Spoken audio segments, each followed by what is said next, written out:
सबकी पूजा हो जाती है, उसको अलग से किसी की पूजा करने की जरूरत नहीं पड़ती है। इसीलिए हमारे धर्म ग्रंथों में, शास्त्रों को गुरु को सर्वोपरि माना गया है और वास्तव में सर्वोपरि है भी, क्योंकि उनकी महिमा हरि अनंत, हरि कथा अनंता।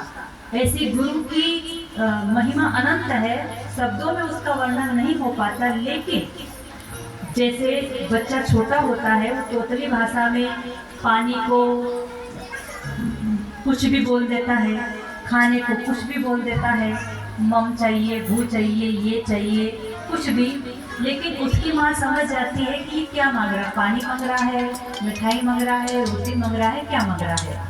और माँ भी उसी की तरह तोतली भाषा में बोलती है कि मम चाहिए, भू चाहिए। तो पर माँ जानती है कि उसका सही शब्द क्या है, लेकिन बच्चे की टूटी फूटी भाषा को माँ समझ जाती है। ठीक है, इसी प्रकार परमात्मा की गुरु की जो प्रार्थना है, चाहे संस्कृत में श्लोक आते हो ना आते हो, पूरी प्रार्थना आती हो नहीं आती हो, लेकिन जब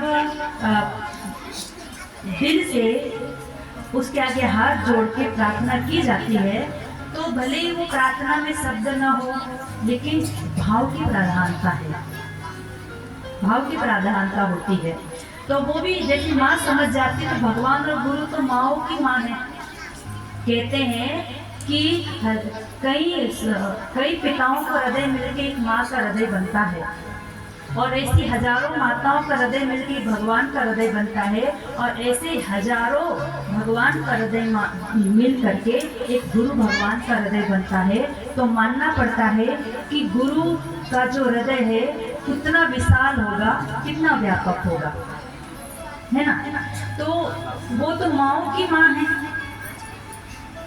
33 कोटि देवी देवता जिनके चरणों में मस्तक झुकाते हैं, वेद शास्त्र पुराण भी नेति नेति बोल के थक जाते हैं गुरु के आगे, क्योंकि गुरु की महिमा इतनी सर्वोपरि है।